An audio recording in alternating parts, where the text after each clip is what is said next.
یا رب میں گناہگار ہوں، توبہ قبول ہو، اسیاں پہ شرمسار۔ پیارے صاحب بھائیو، اللہ تعالیٰ لاکھ لاکھ کرم ہے کہ ہمیں اجتماعات میں محفلوں میں آنے کی سعادت ملتی ہے۔ پیارے آقا دو جہاں صلی اللہ علیہ وسلم کا فرمان خوشبودار کہ جو شخص روزانہ 1000 مرتبہ درود پاک پڑھے گا وہ مرے گا نہیں جب تک جنت میں اپنا ٹھکانہ نہ دیکھ لے۔ صلو علی الحبیب صلی اللہ تعالی علی محمد صلی اللہ علیہ وسلم۔ اللہ کے اولیاء کی کیا بات ہے۔ حضرت انس بن مالک رضی اللہ تعالی عنہ فرماتے ہیں کہ حضور اکرم صلی اللہ علیہ وآلہ وسلم نے فرمایا، اللہ عز و جل نے جب اس زمین کو بنایا تو زمین ہلنے لگی۔ جب اللہ عز و جل نے زمین کو بنایا تو زمین ہلنے لگی تو اللہ تبارک و تعالی نے اس کی حرکت و سکنات کو روکنے کے لیے پہاڑ اس پہ رکھ دیے۔ فرشتے بڑے حیران ہوئے کہ یا اللہ عز و جل یہ زمین کو روک لیں گے۔ پھر فرشتوں نے عرض کیا، یا اللہ عز و جل اس سے بھی کوئی بھاری چیز ہے، اس سے بھی کوئی اور تیری مخلوق ہے جو پہاڑوں پر بھی بھاری ہو؟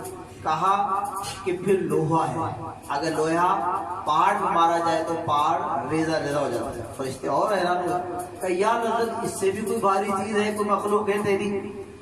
پھر ارشاد فرمایا اللہ عز و جل نے کہ اس سے بھاری ہے آگ۔ آگ میں جب لوہا ڈالا جاتا تو پگھل جاتا ہے، اس سے بھاری مخلوق میری یہ ہے۔ اللہ اکبر۔ فرشتوں نے عرض کیا، یا اللہ عز و جل اس سے بھی بھاری کوئی چیز ہے جو پہاڑ کو بھی اور لوہے کو بھی ریزہ ریزہ کر دے؟ تو اللہ اکبر۔ اللہ عز و جل نے فرمایا کہ اس سے بھاری شے میری مخلوق جو ہے وہ ہے پانی۔ اگر پانی آگ پر ڈالا جائے تو پانی وہ آگ بجھ جاتی ہے۔ فرشتے حیران ہوئے، پھر اللہ کی بارگاہ میں عرض کی، یا اللہ عز و جل اس سے بھی بھاری کوئی شے تیری ہے؟ تو اللہ اکبر۔ اللہ عز و جل نے فرمایا، ہاں اس سے بھی بھاری مخلوق میری ہے، اور وہ ہے ہوائیں۔ جب ہوائیں آتی ہے تو سمندروں کا رخ پھیر دیتی ہیں، سمندروں کا رخ موڑ دیتی ہیں۔ اللہ اکبر۔ فرشتوں نے فرمایا، یا اللہ عز و جل پہاڑ سے بھی، پانی سے بھی، لوہے سے بھی، ہواؤں سے بھی کوئی ایسی تیری مخلوق ہے جو ان سب پہ بھاری ہو؟ اللہ اکبر۔ میرے اللہ نے فرمایا، ہاں میرا بندہ کامل، میرا بندہ مومن ہے جو ان سب سے بھاری ہے، اور وہ آگ سے بھی، پانی سے بھی، لوہے سے بھی، ہواؤں سے بھی بھاری ہے۔ اللہ اکبر۔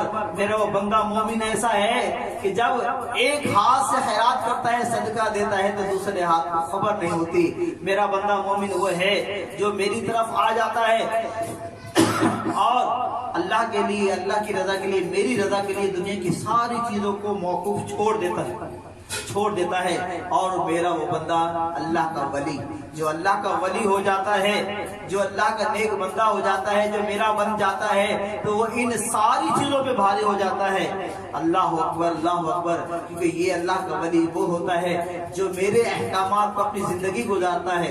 اللہ اکبر۔ ان اللہ کے ولی کو کیا کہنا، سنیے کہ اللہ کے ولی کا مقام کیسے بلند ہو گیا، پہاڑ سے بلند ہو گیا، پانی سے بلند ہو گیا، ہر چیز سے بلند ہو گیا، وہ کیسے ہوا؟ اللہ اکبر۔ حاضری دیتے ہیں ہم خواجہ نظام الدین اولیاء رحمۃ اللہ تعالی علیہ کی بارگاہ میں۔ خواجہ نظام الدین اولیاء رحمۃ اللہ تعالی علیہ، اللہ کے ولی، ایک شخص کی بارگاہ میں حاضر ہوا اور عرض کرنے لگا کہ میری بیٹی کی شادی ہے، اور میری بیٹی کی شادی ہے تو مجھے کچھ مال چاہیے۔ اللہ اکبر۔ اللہ کے اولیاء کے کیا کہنے۔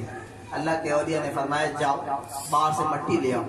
مٹی لائی گئی، خواجہ نظام الدین اولیاء رحمۃ اللہ تعالی کے ہاتھ میں عطا کی گئی۔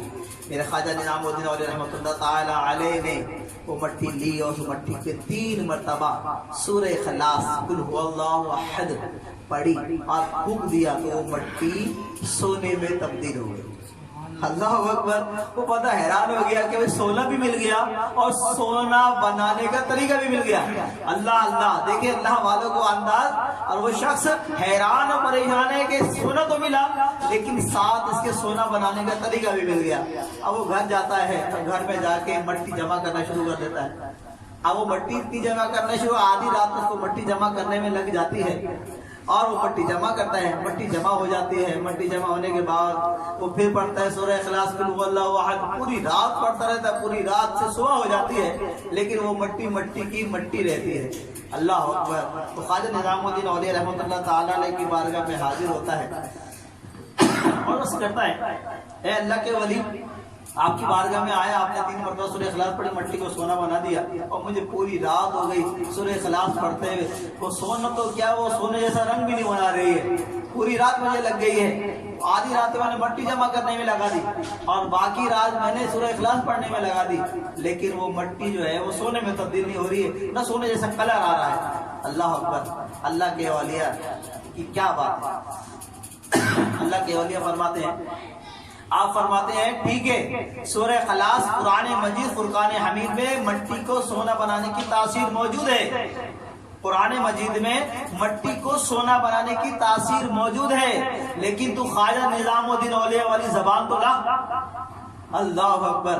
یہ جب معاملہ انہوں نے سنا اور معلوم ہوا کہ جب اللہ تبارک و تعالیٰ کے نیک بندے اللہ کی بارگاہ میں حاضر ہو جاتے ہیں اور اللہ کی بتائے ہوئے احکامات کی زندگی گزارتے ہیں، تو اللہ تبارک و تعالیٰ ان کی زبانوں میں یہ تاثیر عطا فرماتا ہے، یہ مٹھاس عطا فرماتا ہے کہ مٹی بھی سونے میں تبدیل ہو جاتی ہے۔ تو اولیاء اللہ پہ اعتراض کرنے والوں ذرا عقل کے ناخن، یہ اولیاء اللہ جو ہے اللہ تبارک و تعالیٰ کے مقبول بندے ہوتے ہیں، ہمیں ان سے فیض برکت لینی چاہیے، آیا کہ ہم اعتراضات کی زبان کھولیں۔